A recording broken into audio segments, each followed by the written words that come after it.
Hello students, this is the next video lesson of genetics and today we will learn incomplete dominance. In the last video session, I described you about dihybrid test cross and today we start incomplete dominance which is an important topic on your syllabus. So चलिए start करते हैं. तो incomplete dominance पढ़ने से पहले हमें पता होना चाहिए कि किसने फर्स्ट टाइम ऑब्जर्व किया, किस प्लांट स्पीशीज ने ऑब्जर्व किया.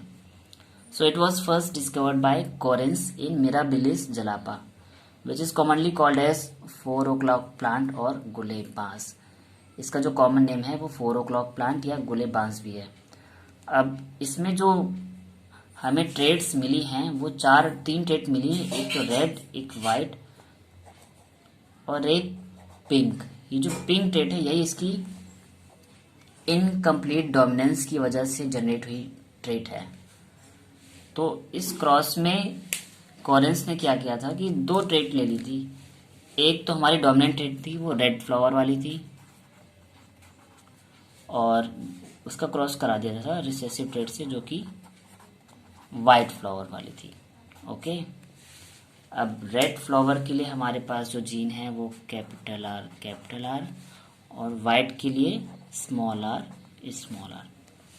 सो हम वही अपना बेसिक क्रॉस पैटर्न फॉलो करते हैं, यानी कि फर्स्ट का फर्स्ट से, देन फर्स्ट का सेकंड से, फिर सेकंड का फर्स्ट से और सेकंड का सेकंड से. तो इस तरह से हमको 4 डिफरेंट आउटपुट्स मिलते हैं. वो कौन कौन से हैं? देखिए, capital R small R first case में, तो और फिर से कैपिटल आर स्मॉल आर. जब हम सेकंड की बात करते हैं सेकंड का फर्स्ट से, तब भी यही आएगा कैपिटल आर स्मॉल आर और कैपिटल आर स्मॉल आर. तो सब में एटलीस्ट 1 जीन रिप्रेजेंट है.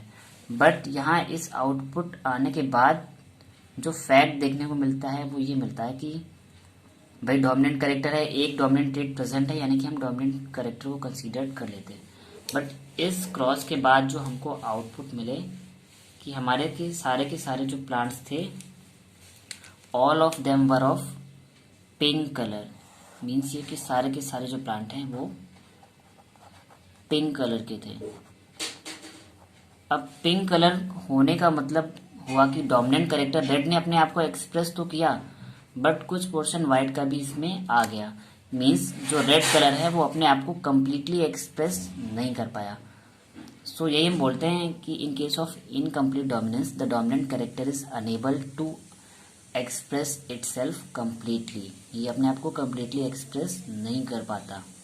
सो that's why it is called incomplete dominance. और इनकम्प्लीट डोमिनेंस की वजह से हमको जो जनरेशन मिली वो पिंक कलर की मिली. अब चलिए, ये तो हमारी हो गई F1 जनरेशन. तो F1 जनरेशन में तो हमको सारे के सारे पिंक प्लांट मिले हुए हैं और हम बोल लेंगे और आर पिंक कलर्ड. और अगर इनके जीनोटाइप की बात करेंगे तो एक डोमिनेंट के साथ एक रिसेसिव जीन है, यानी कि हम बोल सकते हैं हेट्रोजाइगस पिंक.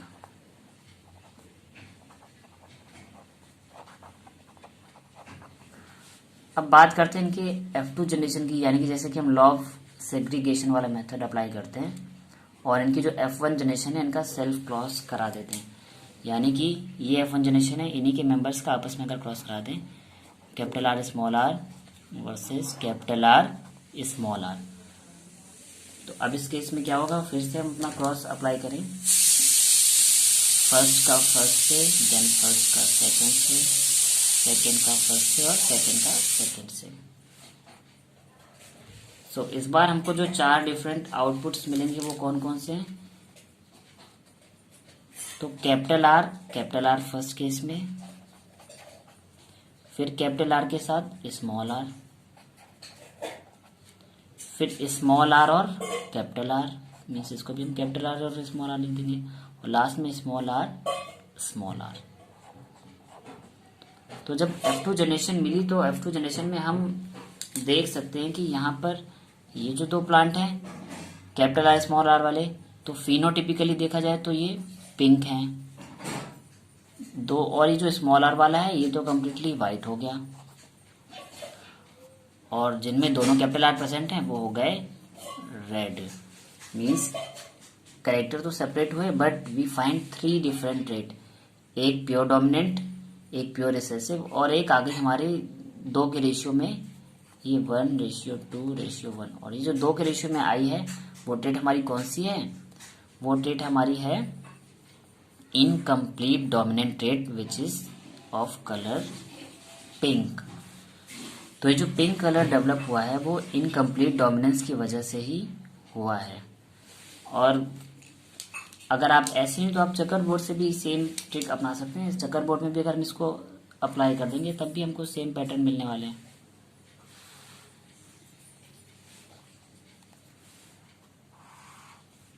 तो भाई हम 4 कॉलम अपने चेकर बोर्ड के लिए बना लेते हैं।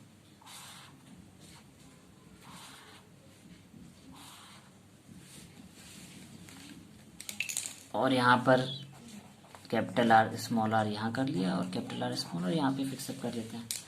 तब भी देखिए तो कैपिटल आर पहली ट्रेट, फिर कैपिटल आर के साथ स्मॉल आर, फिर स्मॉल आर कैपिटल आर और स्मॉल आर स्मॉल आर। तो overall fact is that we have 3 different traits now. First one is red, another is pink and एक recessive trait है जो कि है वाइट। अब इसे इनकम्प्लीट डोमिनेंस इसलिए बोला गया है क्योंकि डोमिनेंट कैरेक्टर, जब हमने आपको टॉल एंड डॉर्फ का एग्जांपल दिया था यानी कैपिटल टी और स्मॉल टी वाला, उस केस में हमारे पास जो फिनोटाइप आ रहा था वो आ रहा था 3:1, क्योंकि अगर एटलीस्ट 1 डोमिनेंट जीन प्रेजेंट था तो उसको भी हमने डोमिनेंट ट्रेट में कंसीडर कर लिया था। बट यहाँ पे जो फिनोटाइप है वो चेंज हो गया, 1:2:1 आ गया, क्योंकि ये जो 2 के रेशियो में जो स्पीशीज हमें मिल रही है वो इनकम्प्लीट डोमिनेंट स्टेट है। मीन्स यहाँ पर रेड कलर फुली एक्सप्रेस नहीं हो रहा है, यहाँ पर कलर जो आ रहा है वो आ रहा है पिंक। और अगर बात करते हैं इनके जीनोटाइप की, तो जीनोटाइप में हम बेसिकली बोल सकते हैं 1 होमोजाइगस रेड, ये वाला, और ये दोनों कैसे हैं, हेट्रोजाइगस पिंक हैं। तो 2 are heterozygous pink and 1 is homozygous white. I hope आपको इनकम्प्लीट डोमिनेंस क्लियर हो गया होगा कि इसका मीनिंग क्या है, कि बेसिकली एक डोमिनेंट कैरेक्टर अपने आप को फुली एक्सप्रेस नहीं कर पा रहा है, that's why it is called incomplete dominance. And last, इसके पहले का जो लास्ट वीडियो था mono dihybrid test cross का, वो बहुत इंपॉर्टेंट था। सो अगर आपने वो मिस कर दिया तो मैंने डिस्क्रिप्शन में उस वीडियो का लिंक शेयर कर रखा है, जहाँ पर उस लिंक पे क्लिक करके आप उस वीडियो को देख सकते हैं। और अगर आपको ये वीडियो समझ आया है तो प्लीज़ इसे लाइक करें, और जितने भी स्टडी रिलेटेड ग्रुप्स हैं उसमें इस वीडियो को शेयर करें ताकि ज़्यादा से ज़्यादा स्टूडेंट्स इस वीडियो को वॉच करें। और चैनल को सब्सक्राइब कर लें और साथ में बेल आइकन को भी प्रेस कर लें ताकि आपको अपकमिंग वीडियोस की नोटिफिकेशन टाइम टू टाइम मिलते रहें। Thank you students.